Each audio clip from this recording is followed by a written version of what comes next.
Hello, beautiful souls. I'm Raluca, the co-founder of Her Protocol project, and I'm here today in Henalguasil with this beautiful and super inspiring lady, the Finnish journalist Pilvikki Kause.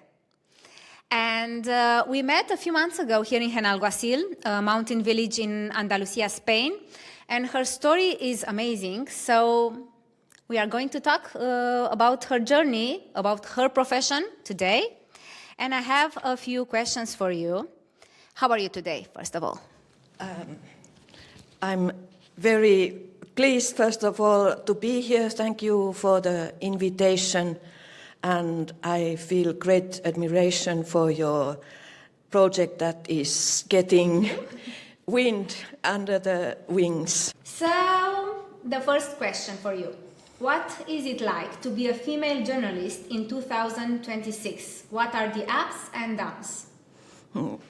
This is quite a big question, but maybe I start in a more general level, as I'm also coming from Finland, and also not only for being a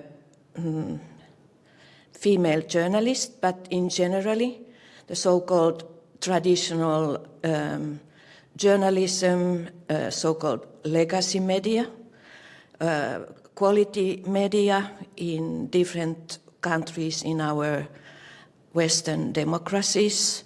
I think they are having harder and harder time. Because the societies are more divided and somehow more extreme voices also from the politicians, from people who have power, and also greater, mistrust. Yes, it's true. Yes, so I think that in generally there is this even ordinary people are sometimes afraid of speaking to journalists, or they think that maybe this journalist is going to then distort what I'm telling. They want to know what kind of media you represent. And then because there is the internet and new social platforms, new media that is also maybe even more tied to certain interests that are not so representing our democratic values and human rights and equality.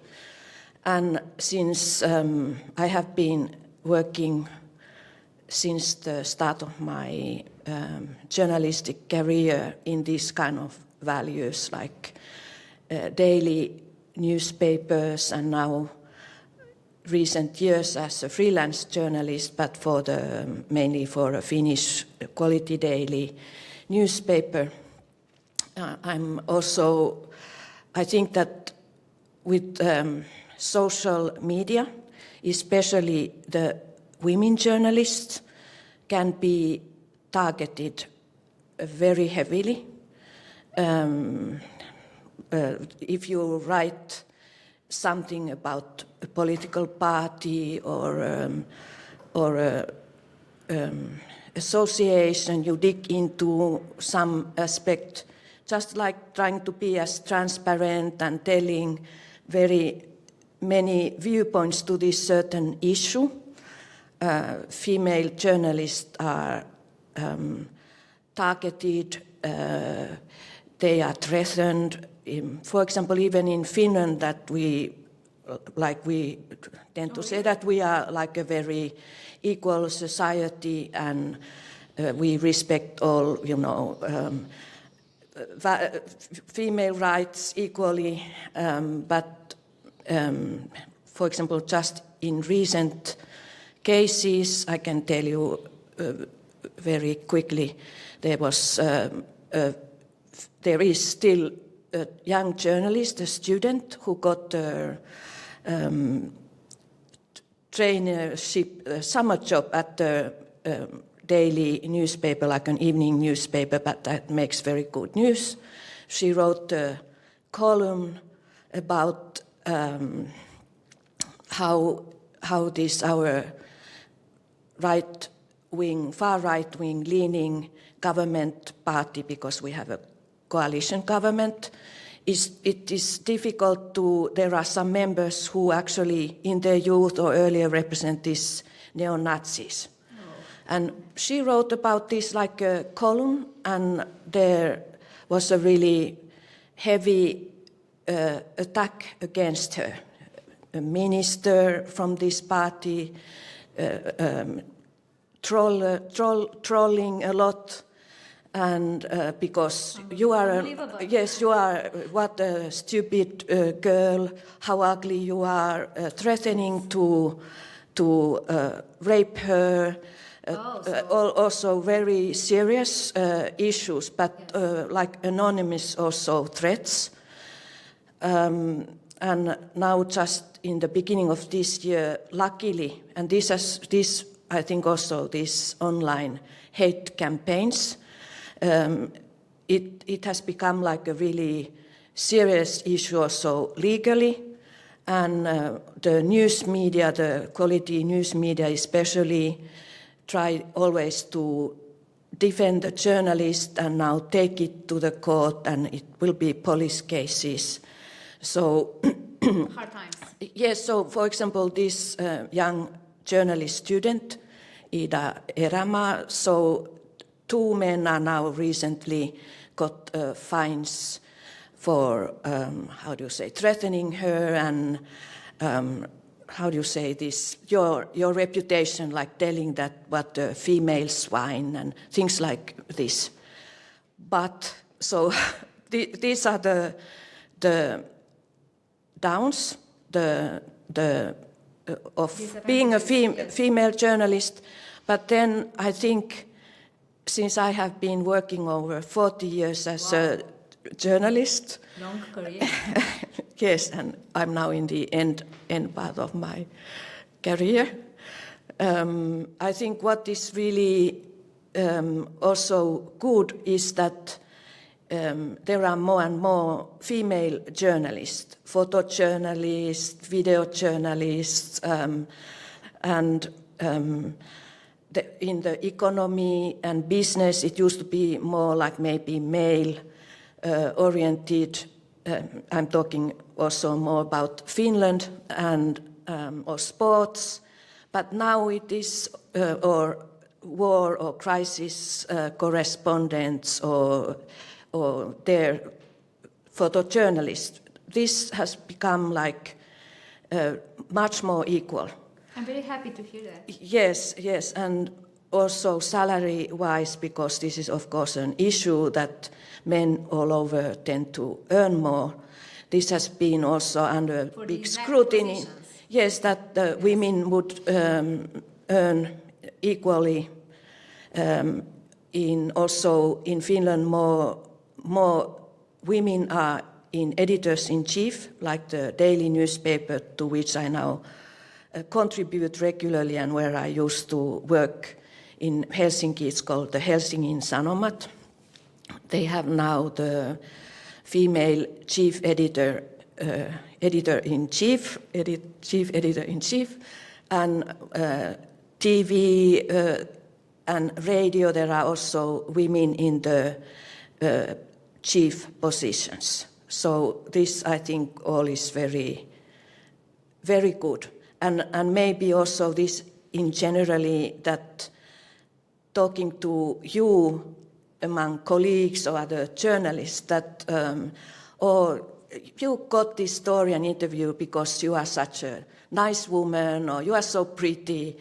I don't think this among colleagues is anymore. It is not acceptable. Sort of that you are respected for your work and not because you happen to be a female. So you are not so much belittled. You are not just a pretty face. Yes, you are not belittled because you are a woman, and you get equally serious responsibilities. And one final, actually, what I thought about the female, that the women's magazines, you know, they all, suddenly they were before thought that, okay, women's issues like health, mental health, food, what you eat, that, oh, they are just women's magazines.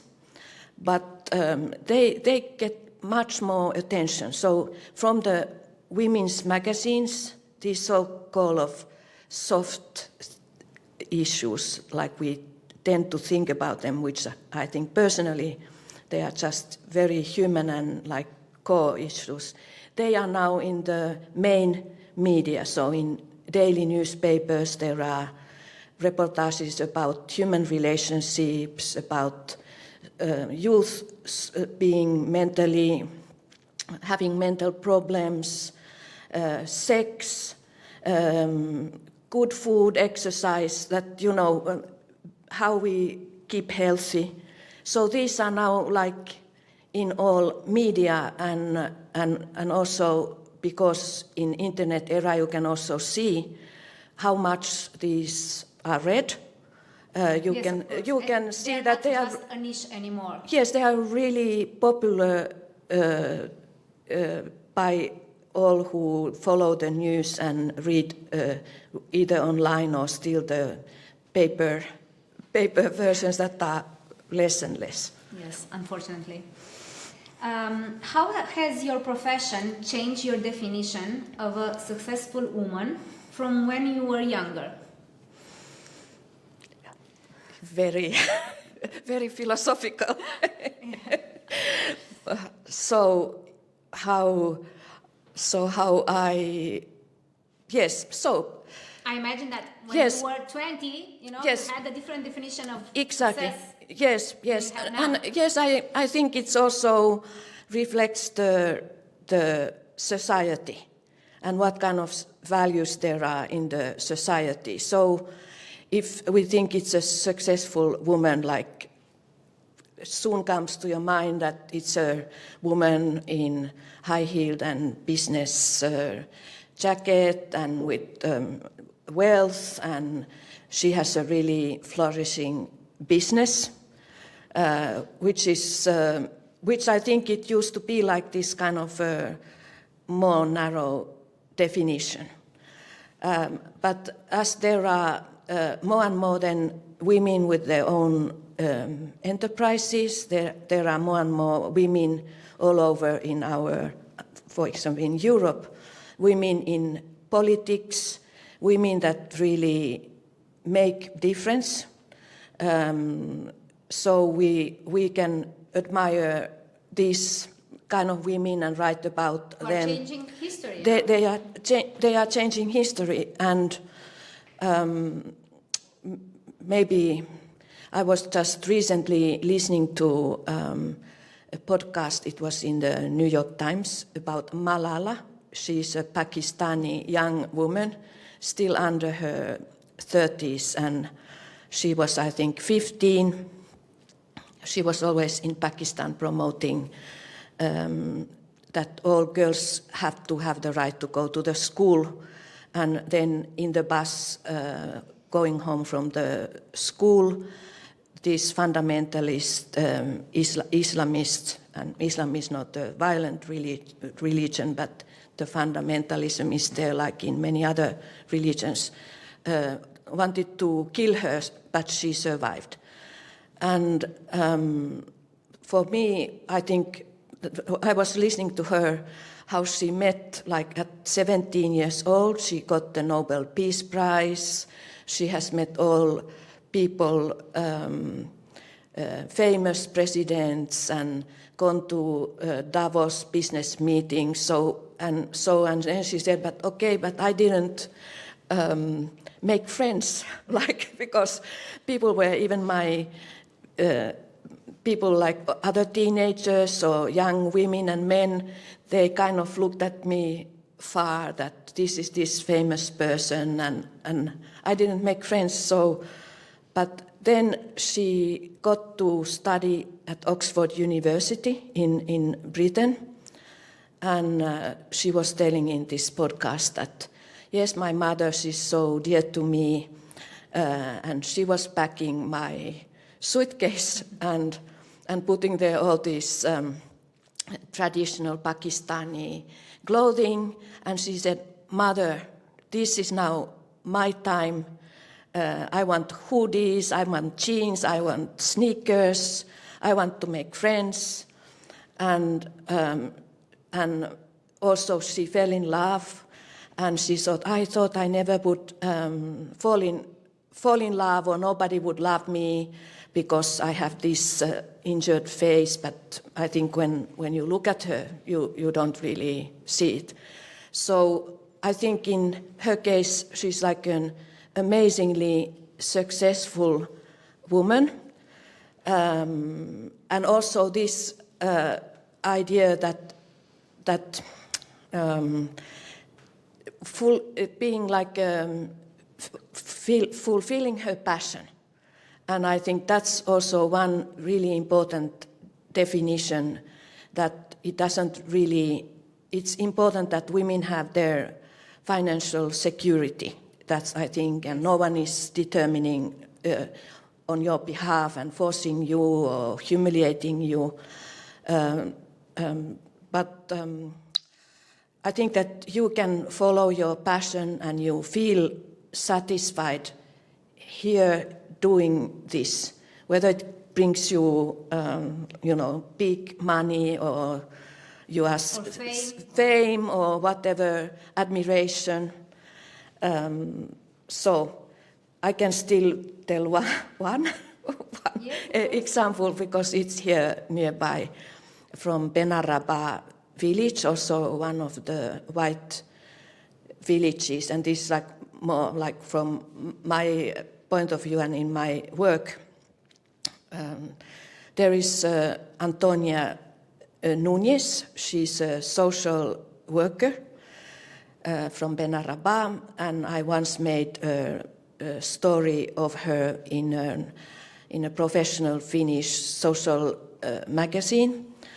And she is the first gypsy person from Benaraba who went to study at the university. Wow, I had no idea. Yes, and Benaraba is so close. Yes, and Benaraba has a really remarkable gypsy community from the 19th century, and very active. So this Toni, as she's called with the nickname, so she studied at Sevilla University.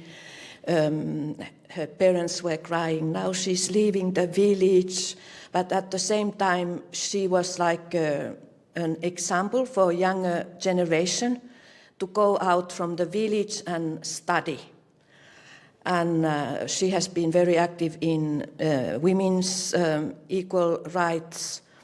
And she works here in different village administrations. Also, one of her themes, like here, is this keeping the young people. If they go to study away, but that there would be work for young people, and the villages here would have a future. So I respect her also a lot. I think it was an amazing person to talk to and see her work. Okay, thank you. You describe yourself as a two-legged idea bank. What does that mean in your everyday life as a journalist? I have no idea what That's because, I think it was somehow, how do you describe yourself? So I think it is in the internet. Yes, somewhere. Yes. I did some research and I was like, what? Yes. Two-legged idea bank. Yes. What does this mean? So if you need 10 ideas to write a story, or make a story or photograph, I can give you 15. So it's maybe a blessing and a bit of a curse, because I know, I can relate. Yes, so it's this, and especially because it's also in Finland, but it's this that I get this inside hunch that this would be a really interesting story to make. And here, okay, I hear this and people are talking about this. This is something that is now happening and is bothering or making people happy.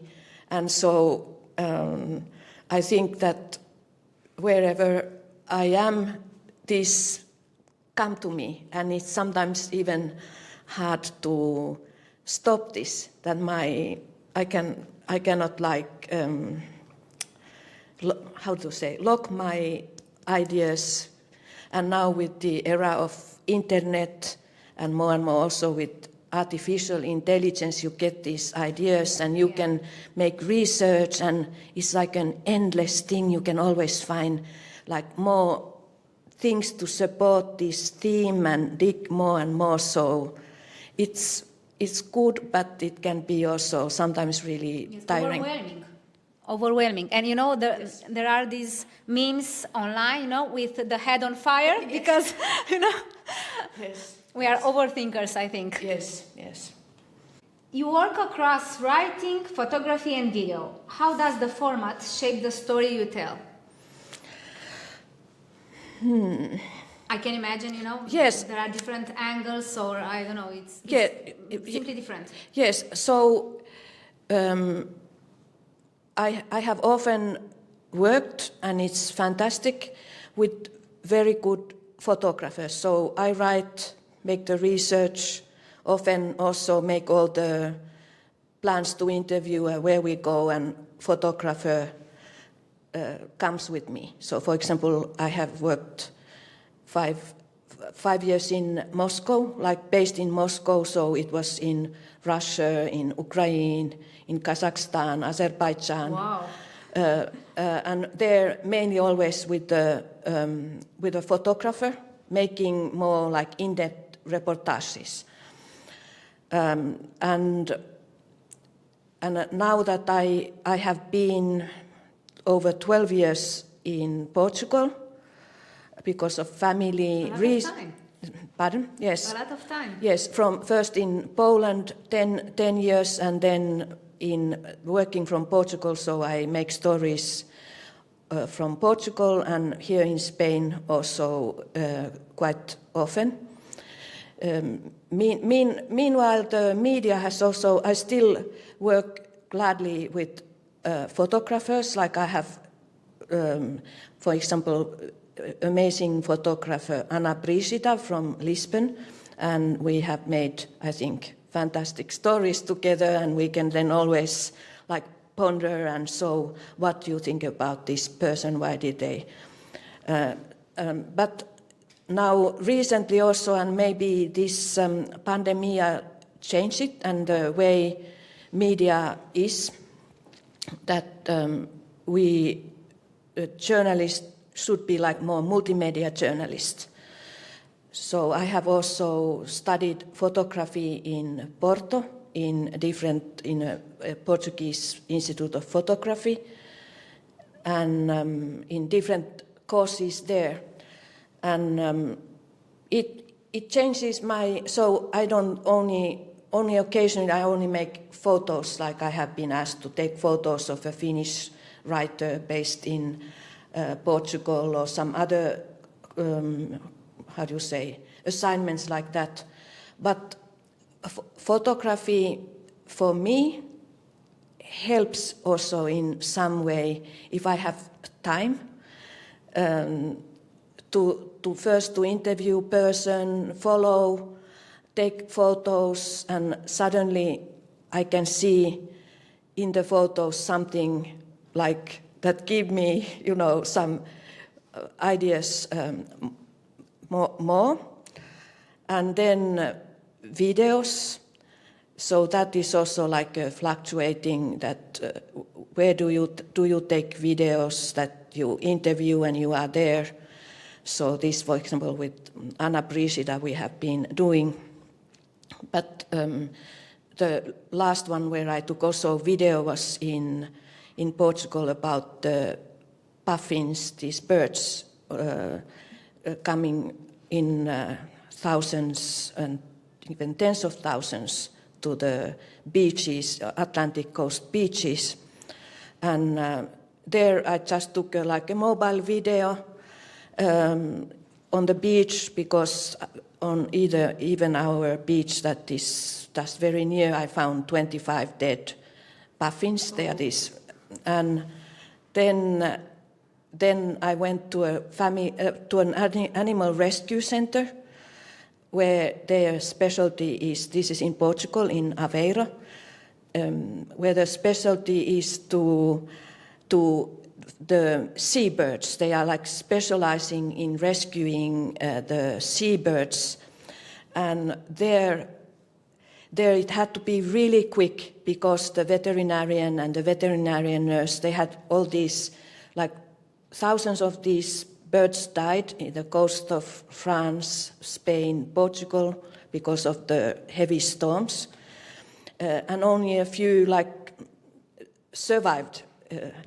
And here they had these birds that were very scared, so I was told by the photo desk, yes, you take this and this kind of video, and then you take the photos, but what if you have only like 1 minute, because the veterinarian told me that we cannot stay here staring when they are eating, because we don't want human, yes, so it was really stressful. But I took like with the video and with the camera and all at the same time, so that's one, it can be really stressful. Yeah, sure. Well, this I think is one of my favorite questions. You speak English, Spanish, Portuguese, Polish, French, Swedish, Finnish, of course, and Russian. What does it feel like to be a polyglot, and how does it shape the way you experience the world? I think it's amazing. Well, I am a product of Finnish educational system. Shapova, the Finnish education system. Yes, do you know about the Finnish elementary, secondary, if you go to the so-called high school or lyceum, it's all, of course, open for everybody and for free. We don't really have the private schools or something like this. So anyway, I studied first, of course, Finnish. It's my native language. We have Swedish is our second official language in Finland. So I learned Swedish at the school. Sami is also from Lapland, the Sami original people. It's also our third official language, but this we don't learn only in the north. You can. Ah, okay. Yes, and then when I continued to the high school or lyceum, I also studied French because it was there, and Russian because no one really wanted to learn Russian. It's our neighbor, yes, and we have a history. Wonderful Russian people, but the people there in power and most recent times also, and often not have been our favorite. So, and of course it's a difficult language because it's in Cyrillic. And but I thought, okay, I would never learn this language later, so I take it. So we were 7. Challenge accepted. Yes, challenge accepted, and also the teachers, the language teachers at the school were really inspiring. Like French, my English and French teacher, she's now over 80, and we are still in contact because I think and they all kind of gave this, that it's not only mechanical learning and you learn kind of this grammatic, but it's culture, history, the society, how people live in those countries. Oh, that's amazing. I think that's really amazing. Exactly. And I think, and also this encouragement. It doesn't matter how you pronounce or what accent you have, because if you think, for example, Britain, how many different people live there with all their specific Rs, and you can't even always understand. And often at school you think that, okay, it only has to be pronounced this way. Mm-hmm.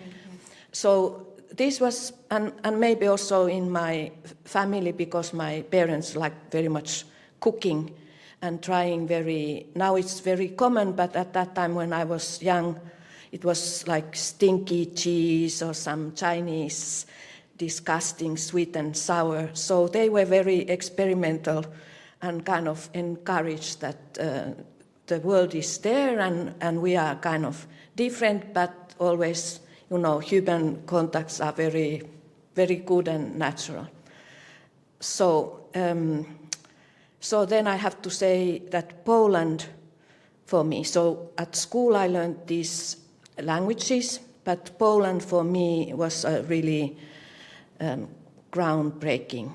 I think it also defined me. Wow. Defined me that because the co-founder of Her Protocol project is from Poland. Exactly. From Poland, yes. Exactly, and Anita is here with us. Yes, hello Anita. Dzień dobry, Anita. Yes, taking photos. Yes, so it has been very nice to talk Polish with Anita. But I tell this as short as I can, and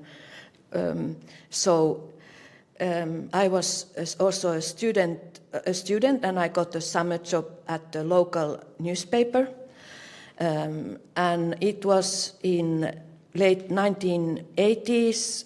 Poland had this movement, solidarity movement, because maybe there are younger listeners of the podcast and others. So Poland was part of, as we call it, like under the Soviet, the totalitarian bloc, like Romania and all.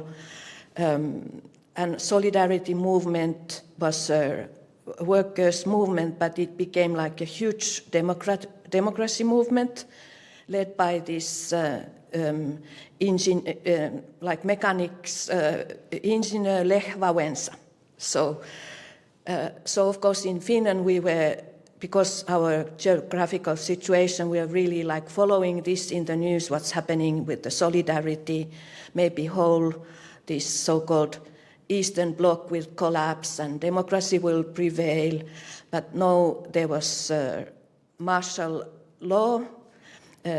All the solidarity leaders were interned, but luckily not so much bloodshed as it might have been if from the Soviet Union, from Moscow, from Kremlin, they would have sent tanks, because Poland had at the time also the Soviet military bases, so the threat was there. So in this my local newspaper for summer job was a colleague. He was to become a history teacher, but he was there also for the summer, and he said, I have these friends in Warsaw, and I don't know what has happened to them. It's a really nice family, because it was impossible at the time to keep any contact, and then this martial law and all was eased, the borders opened so that actually you could, by that standards, travel there and get a visa to go to Poland. And would someone like to come with me in October, because I would like to go? And then there was a really fantastic journalist. She told me that, why don't you, Pilvikki, go, because you are always so interested in these international affairs, that this would be very good. Go, and you will remember this trip. And as it happened, there was a ferry from Helsinki to Gdansk, which is the birthplace of the Solidarity movement. And in the ferry, there was a lady journalist, an elder, like from a local newspaper, who knew where Lech Wałęsa, lives in Gdansk. And she said, I'm going to take these like coffee and tea and some medicine and whatever was then there. and she was by the car. So, would you like to come with me? And so I was, yes, let's go. And there was also a Finnish young woman who knew Polish, so she came along, and we went to this Gdansk, huge, like a jungle of these apartment blocks, and found the Lech Wałęsa's apartment.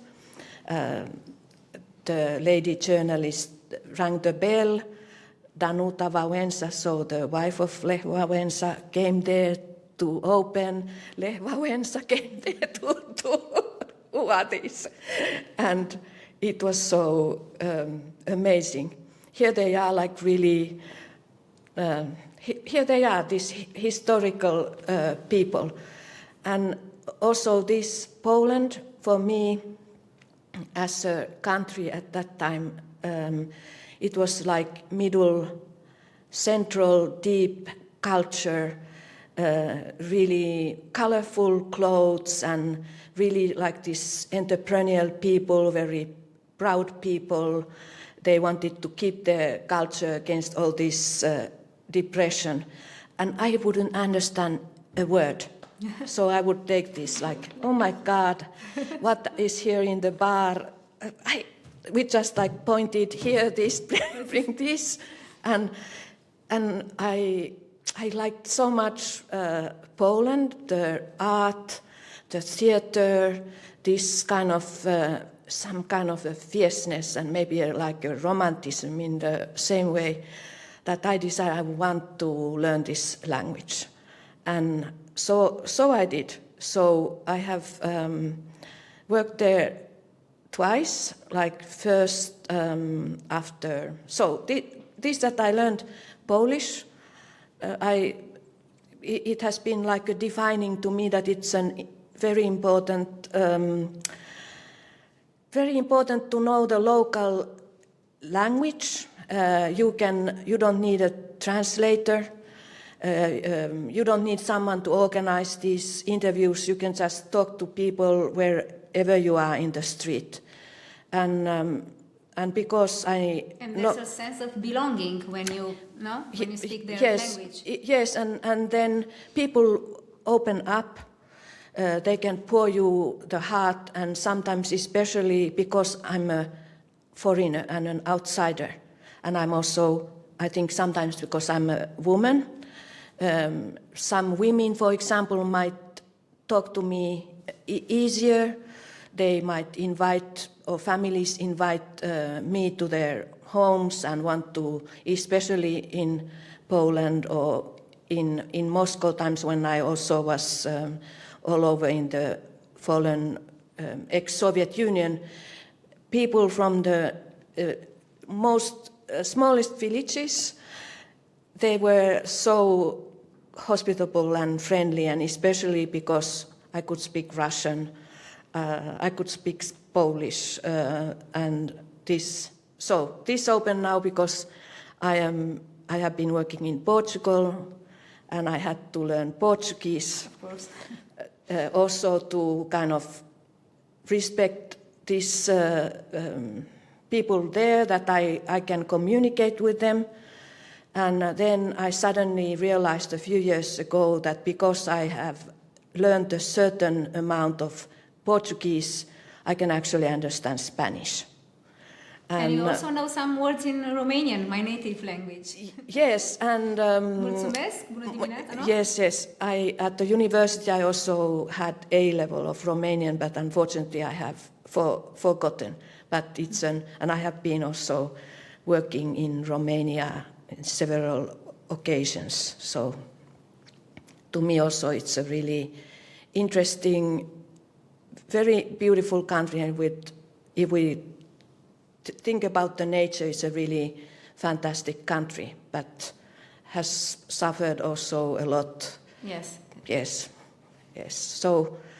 So, and then it becomes like a puzzle as for the languages, like Lego. You will like build Lego. I have been in Galicia because from northern Portugal, where I am in Porto area, I have been there making different stories, and people there sometimes they don't want to speak Spanish, but they want to speak Galician or Gallego. Okay. So with Portuguese, I can communicate with them. It's amazing. And now our daughter is in Catalonia.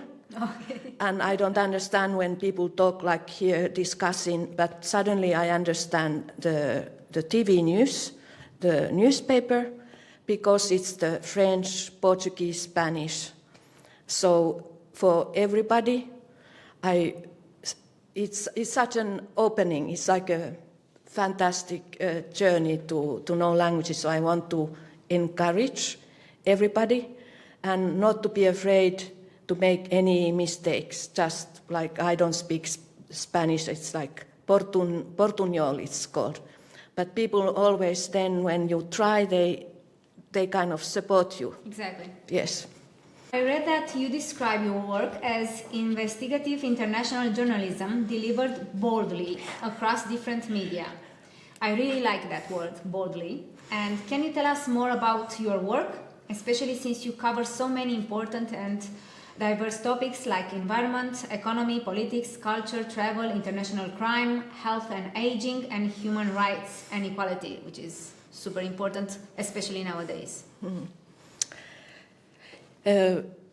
Boldly, this, and I'm also like, this was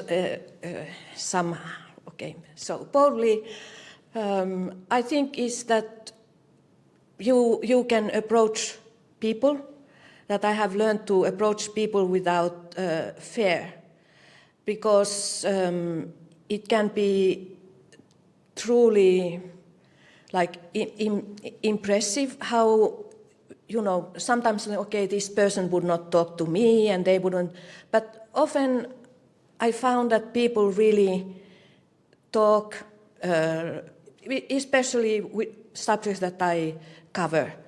I'm not talking now about these politicians that dislike female journalists or Donald Trump calling respectable, amazing journalist piggy or some kind of disgusting names, but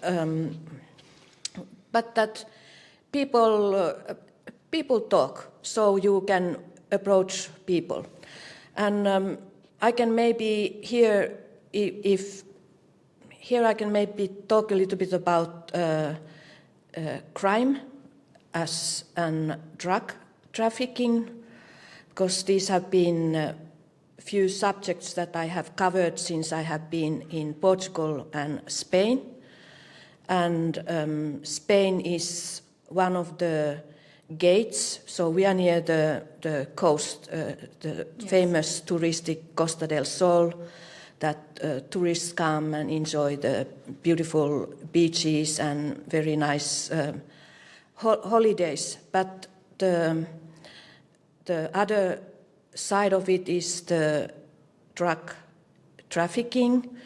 It's not just some haphazard trafficking, but it's a serious organized crime that also involves human trafficking, assaults, even murder, and it is connected all over. If we talk about European Union, so there are connections to Finland, Finnish people who are in this drug dealing. Is it cocaine or cannabis? And cannabis I'm talking about, for example, marijuana or hashish. This coast here is like it's called, I think, sometimes even in a Spanish medium, crime coast or something like this. So I can tell, there may be two examples that I was also with photographer Ana Brigida, the Portuguese photographer, in Galicia to make a bigger reportage of the Galician so-called clans. Now, for example, in Netflix, there are stories about this Galician drug trafficking, so people are maybe more aware because they are dramatized versions, human histories. But this is a few years before the Netflix serials came out.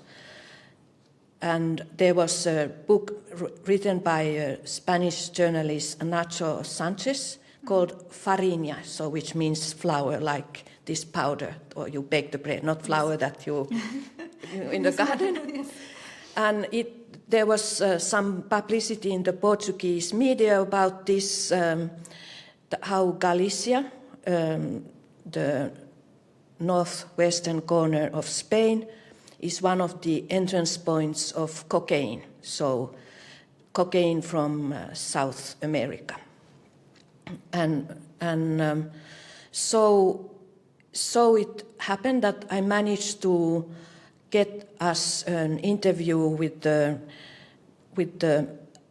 police force in Galicia that is specialized in this cocaine, like special, it's called Greco, very special police that is trying to capture the criminals, the ones who bring the drugs, and it was like it happened then to be like a very strange coincidence. But at the time, Finnish customs arrested a Finn who had been coming with this kind of some drug load from Galicia, sort of like just after or around that we have been making this story, so it could be also connected with Finland. But what this? So here we were with the police.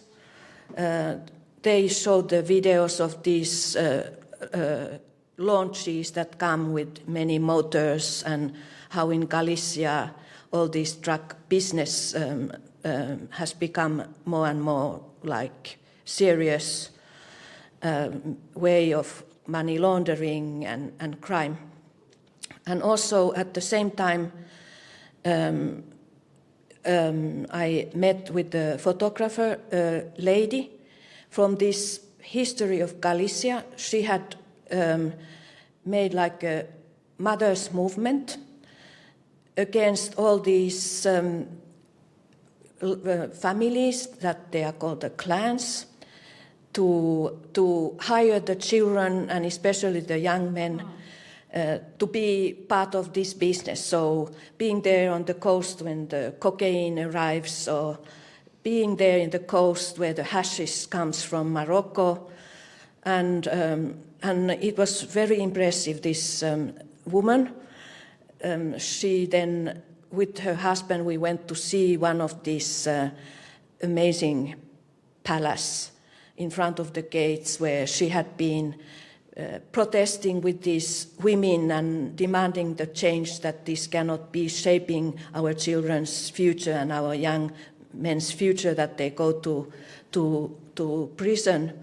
So that was very impressive, and the courage. This person, yes, this woman that was so courageous, and all the women who takes then courage too, no? Exactly. And then another example here. Also, I talk about the drugs, because. Are you afraid? Are you sometimes afraid when you are writing about these topics? No, maybe not because. I can tell you in a bit when I was afraid. Not maybe with these drug topics, because sort of like the other was that I was with the customs police in the Strait of Gibraltar, and I was in a boat during the night shift and to see the so-called cemetery of the drug launches. So there are these rubber boats that come constantly from Morocco, yes. And it's also becoming more and more violent. So the police, whether they are the military police or the special forces or the customs, they put their lives at stake. There may be in the Strait of Gibraltar with their patrol boat. I was a bit afraid because they went like really fast, and I was taking photos and video, and I thought, oh no, I will maybe fall down from the boat, but not for my own Life. security, no. And also there involved, I went to Marbella, to a secret, it could be like an apartment building in a middle class area, any place. You wouldn't know what is inside. And it's the special, like an anti-organized crime center. Wow. So I went into like, it's seemingly, you know, you come into an apartment and there they are in different rooms, these police force, men and women, tracking the organized crime and also organized European crime because it is such a network. So this one chief that I was talking to explained a lot about the dynamics, who is involved, how you can or you cannot fight, because then when I was there, for example, just these young men in their t-shirts and jeans, you wouldn't know that they are really this special force, went out discussing how do we capture this one truckload and what can we do. And also we were speaking about how the Ukrainian war and the Russian war, that how, for example, you ask help in Interpol and all this to capture certain criminals, and Russia, the Kremlin would not want to be involved in any of these drug and money laundering. They would not support. And then this police chief asked, so what do you think, why wouldn't they? So you can make an assumption that maybe the leaders, political leaders or big oligarchs are also involved in this trade. But so I want to say also about this, because drugs and cocaine is a growing problem in our societies, and I saw that Spain and the police force in different levels, they have a really hard job in this front line. So what I saw and understood from them, and this also that me coming from Finland and making this story for Finnish media, it was important for this police force to talk and explain about their work, and also sort of like it has given me also more courage and confidence that you can always ask.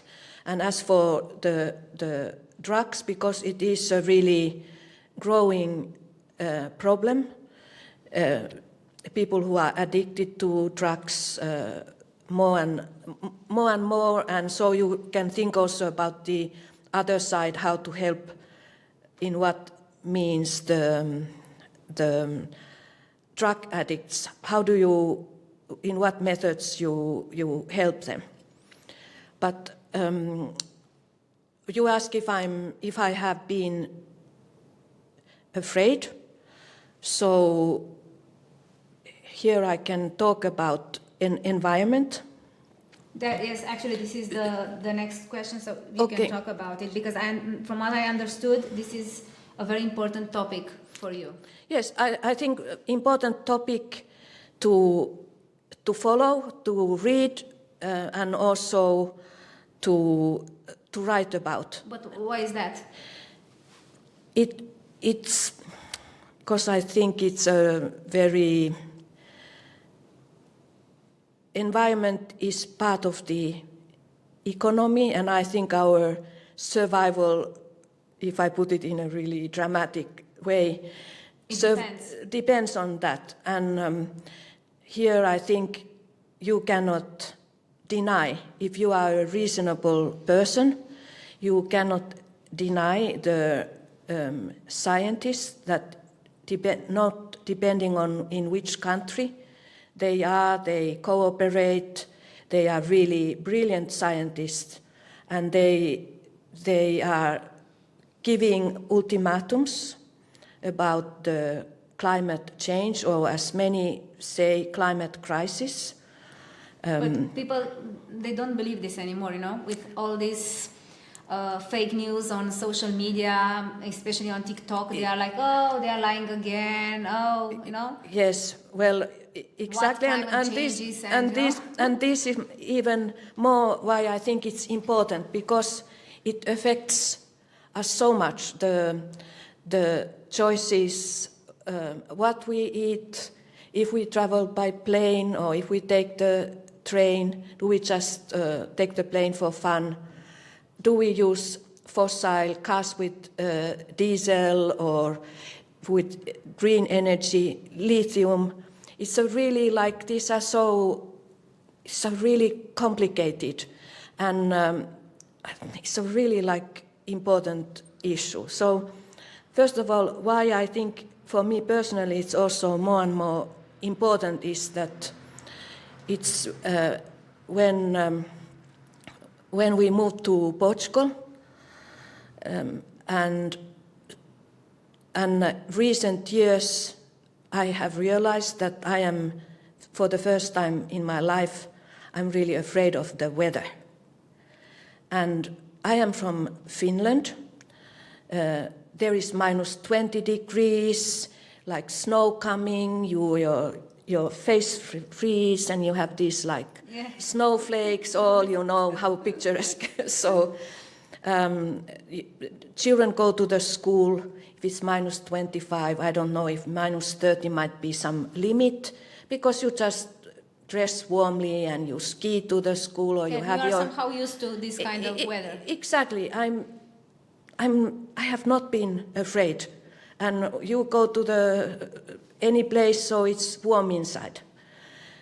But here in Portugal and in Spain, in just recent years, there have been, to my observation, really dramatic things. And it has been the wildfires, the forest fires.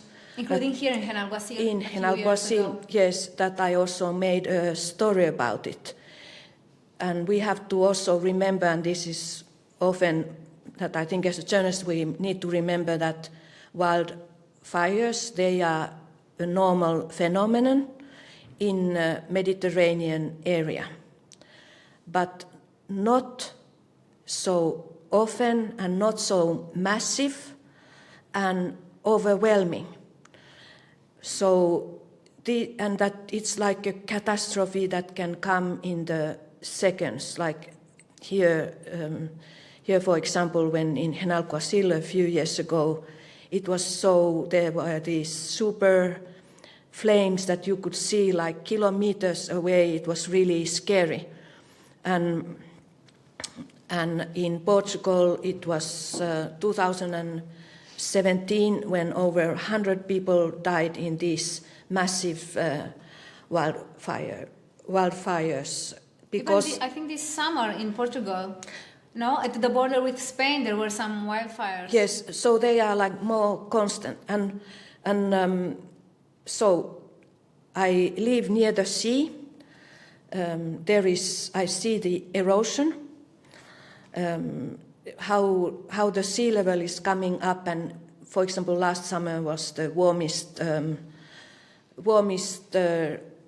places in Atlantic Ocean that they measured in partially like hotspots, and it's a vast water. The local fishing people in Portugal tell that they don't get any more so much fish. You have to go further and further. Then it is then it is water. And here I can also tell a few stories that I have made, and one of them that actually made me scared as a journalist. It was here in Doñana Reserve. It's like a big wildlife reserve, do you know, in Huelva area, here in Andalusia, yes. that where the migrating birds come, and there is agriculture that is, of course, very good, but part of the farmers started to pump the underground water and take space, like land grabbing. That has happened also in Romania. They are land grabbing from big multinational companies. And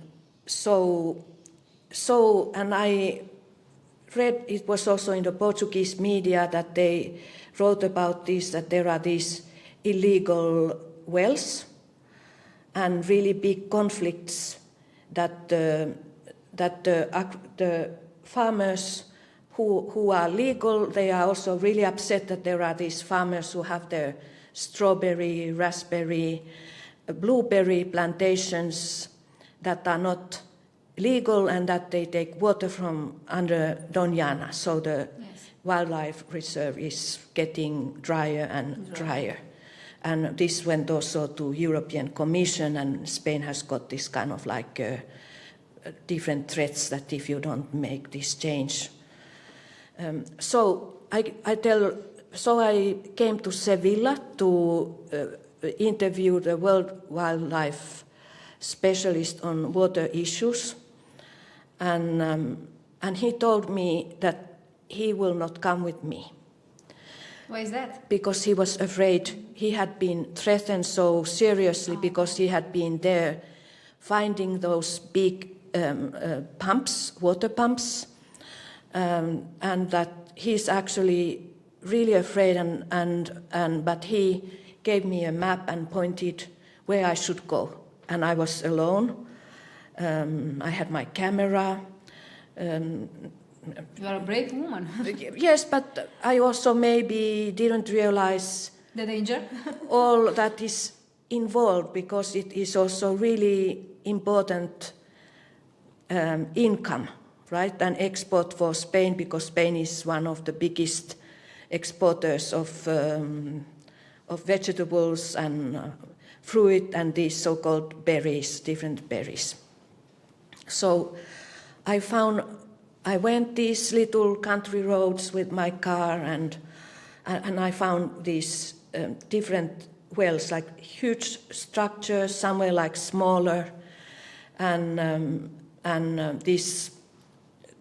then I saw there people in those plantations working. I heard they were not Spanish, many of them from Central and East Europe, because I could understand the language that had come there also to work because of their better salaries.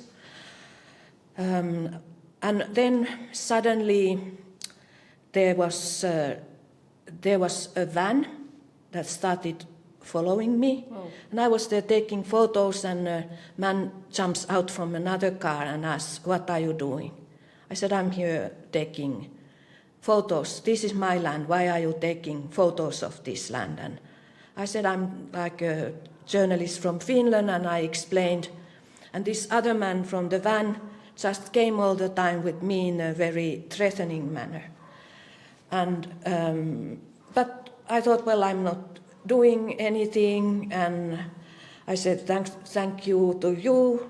And I went to another place taking photos, and I saw like this big bulldozer, you know, and this bulldozer guy starts coming with this machine. You were like really? Sorry, you were like in that movie with Julia Roberts, you know? No. With Erika Brockovich. Yes, Erik Brockovich, okay. You know? Because she was investigating a serious situation, you know? And I can imagine you the same, you know, like Erik Brockovich style, you know? Yes, and then I just thought that, oh my, that this is really this is not some kind of like an ordinary, but these people were really aggressive, like threatening me with a bulldozer. But I just, not hitting my car or anything, but it was scary. But then also I managed to speak then via some talking first to a village chief. Then he organized these men who had these illegal plantations. They only wanted to be photographed from the back, of course, explaining their situation, how there is less and less water, because there is less and less water because climate is changing, and Spain is actually the country in Europe that has the biggest threats, that water scarcity. So this is, for example, one of the themes about environment, and also you say that it's not a fashionable subject. Yes. People, and I agree in this, that a few years ago, I think there's this niche, interested in this kind of topic. Yes, but I think also that.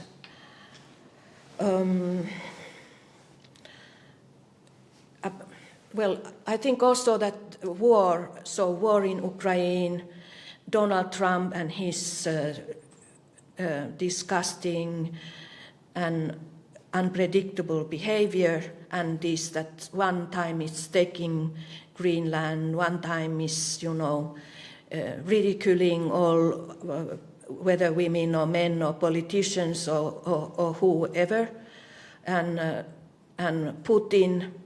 It's like taken so much attention from the environmental issues. It's true, yes.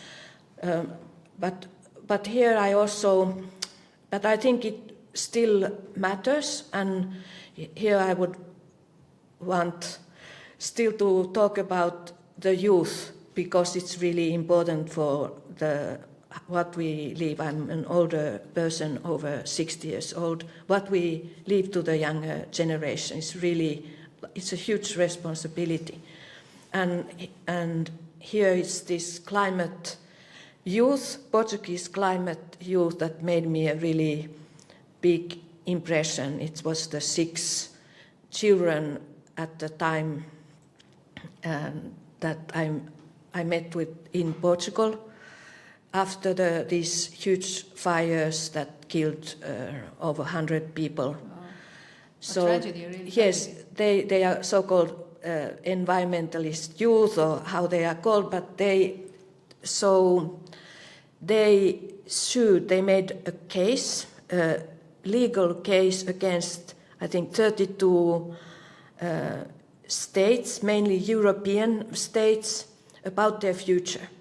That the European states are not doing enough politically, whoever is in the government and governing, to guarantee the future in their case. So they took it from a personal, that the forests are here burning, it is affecting our health, it's affecting our mental health, it's affecting our future. And daily lives. And they create our daily life. So they created this case at the same time as there have been emerging other sort of citizen cases against more regionally or more governmentally, or against this climate crisis and who is responsible. So this. Youth took it to the European Court of Human Rights, and against, really, like David against Goliath, and it was a landmark case. And I think in Finland, the first story that I wrote about them, when this emerged, this story, like in Portuguese, I think I was the first one to write this reportage for Finnish media, so it was published in the Helsingin Sanomat, and amazing photos by Anna Brigida of these teenagers in this burnt forest, like black forest, and it has become like an iconic photo because I have seen it published often, her photo in environmental issues. So it became also huge interest in Finland. At one university, they studied this case, citizens and youth and all, what can you do? Can you really sue your politicians? And also it was globally, legally, in different legal, environmental attorneys and people who are in law, they engaged in this case. The youth lost their case after some years of waiting in the European no surprise court. here, huh? Yes, Right? no surprise. But yes, at least they tried. yes, but it got very much visibility. I think it alerted many people, and now, even after they lost, they have now made their own organization to carry on. And I think they were only one, because in different countries you have this kind of citizen movements to, not to give up this environmental cause. So these young people made me a really big impression also personally. Can you recall a moment, a story, or a fact from your professional life that changed you deeply? You were just saying. Well, I think... Or have you ever worked on an investigation that changed other people's lives or shifted how they think? Well, I think one of these could be the story, Portuguese yes. youth, because they young people, they really gave so much attention to all, to universities and legal cases. But maybe if I go really back in different occasions, because it's difficult to say any one single thing, because it's also like a growing process. I think in generally the fantastic part of this work is that it's always like learning. Like I am always learning things. Even vocabulary is sometimes really tricky because I don't know, like, to build a dam or dam engineering. I mean, I don't even know in Finnish. And then I need to understand when locally people are talking about these projects. But I think for me it has been facing some historical moments of like European or world history. So one is that reportage in the Chernobyl area, and understanding it was the Chernobyl nuclear catastrophe that is still, I think, the most dramatic peacetime nuclear catastrophe. It was still Soviet Union when it happened. The Soviet Union leaders in Kremlin hid this for several days. That there is radioactive. They sent people there to die to clean it. And so people went there like, it showed this also contempt to the human life, that you send people and they don't even really know that actually... Yes, they first tried to hide. Exactly. And because they didn't realize at that time that this is a disaster. Yeah, yes, well, of course, the people in power knew that it's a huge catastrophe, that's radioactive leaks, and these people will actually suffer and many of them will die. So visiting that area in one of the anniversaries, it was before Chernobyl became also like a limited tourist attraction. There I was with the photographer Heidi Bradner. And we met... went there. Yes, yes. It was, I can't remember, it was 10 years after the accident or 15 years after the accident. And so we saw this all like an empty city, people in the new city, this called Pripyat. It was creepy, right? It was I guess, very, because- yes, and people who took part in the force, this military people, they were Ukrainians, of course, mostly, who were there, who cleaned and saved other people's lives by sacrificing their own or their own health. So this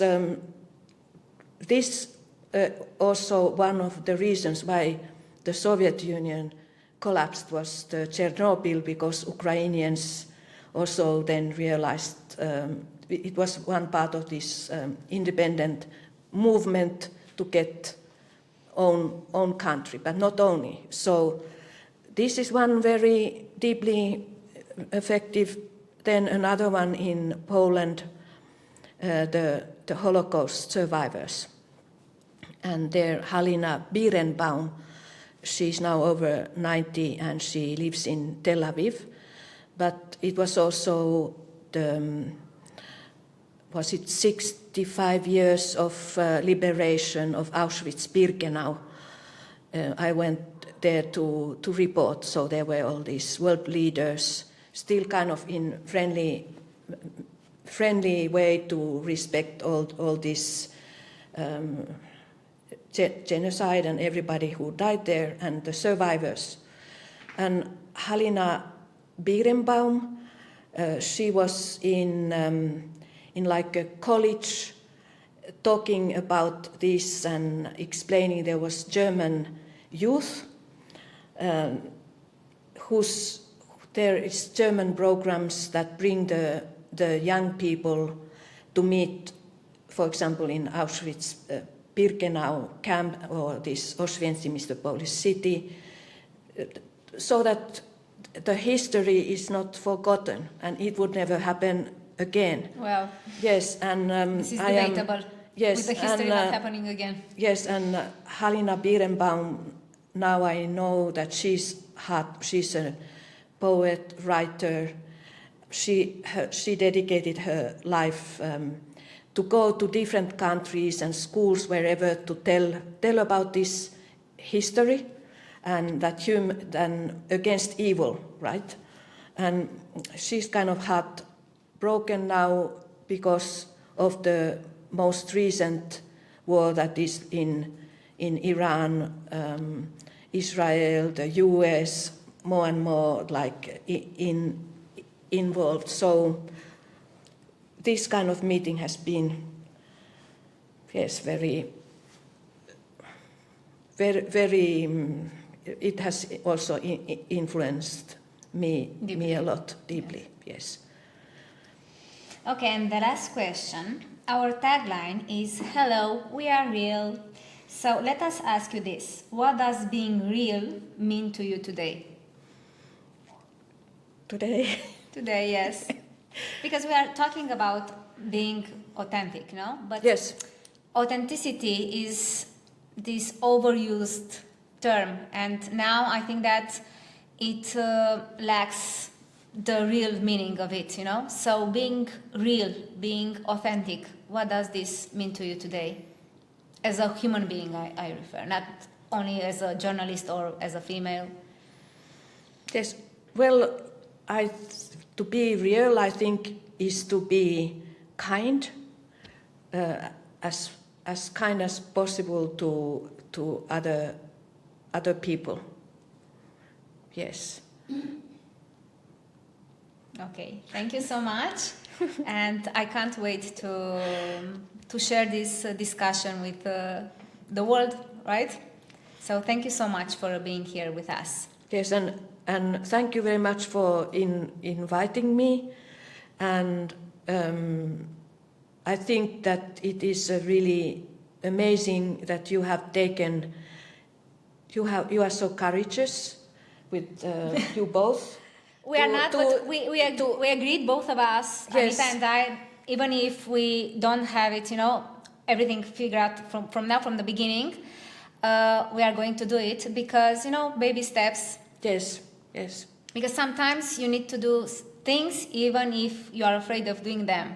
Even if, the imposter syndrome is like, hello, I'm here.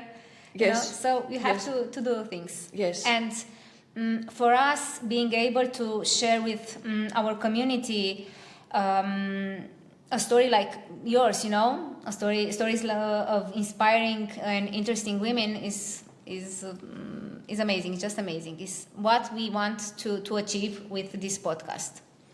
Yes, So thank you so and much. I wish you so many interesting interviews to come, and I think what you are doing is really great. You are very courageous, and this village here is very lucky to have your kind of people to also bring new visions.